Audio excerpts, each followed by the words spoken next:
ஒரு உணவு கட்டுப்பாடாக இருக்கட்டும், எக்ஸசைஸாக இருக்கட்டும், வெயிட் ரிடக்ஷனாக இருக்கட்டும், எதாக இருந்தாலும் யாருக்கு தேவையோ அந்த பர்சன் அவங்களுக்கு அந்த ஆசை இருக்கணும். நான் வெயிட் ரெடியூஸ் பண்ணணும், நான் இந்த உணவு கட்டுப்பாட்டுக்குள்ளே போகணும், நான் எக்ஸசைஸ் பண்ணணும். அப்படி இருந்தால் மட்டும்தான் அது நடக்கும். இல்லைன்னா வீட்டில் ஒரே சண்டையாக தான் இருக்கும். எல்லா ஹஸ்பண்ட்கிட்டையும் நான் தான் சொல்லுவேன், என் ஒய்ஃப் வெயிட் ரெடியூஸ் பண்ணும் மேடம், நான் இனிமேல் எதுவுமே வாங்கி கொடுக்க மாட்டேன். பண்ணாதீங்க சார், என்ன கேட்டாலும் வாங்கி கொடுங்க. அவங்களா நிறுத்தணும், எனக்கு இது வேணாம், நீங்களாம் சாப்பிடுங்க, எனக்கு வேணான்ற அந்த உறுதி அவங்களுக்கு என்றைக்கு வருதோ அன்றைக்கி தான் அவங்களால வெயிட் ரெடியூஸ் பண்ண முடியும்.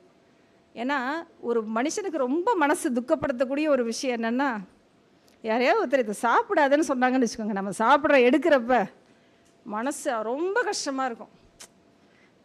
அதனால் அந்த விஷயம் மட்டும் யாரையும் பண்ணாதீங்கன்னு சொல்லுவேன். சின்ன பிள்ளைங்களாக இருக்கட்டும், ஒரு 17 இயர்ஸ் 18 இயர்ஸ் பொம்பளை பிள்ளைங்க, 80 kg இருக்கும், அவங்க அம்மா சொல்லுவாங்க ரொம்ப வெயிட்டு போட்டா டாக்டர், பீரியட்ஸ் வரல, அதுக்கு காரணம் அந்த வெயிட்டு தான், இர்ரெகுலர் பீரியட்ஸ்க்கு. அந்த பிள்ளைங்களுக்கு கூட நான் அவங்க அம்மா கிட்ட அதை தான் சொல்லுவேன். அந்த குழந்தைங்களா உணர்ந்து ஸ்நாக்ஸோ ஸ்வீட்ஸோ இல்லை ஃபுட்டில் வந்து அதிகமான ரைஸையோ அந்த குழந்தைங்களா அவாய்ட் பண்ணணும்.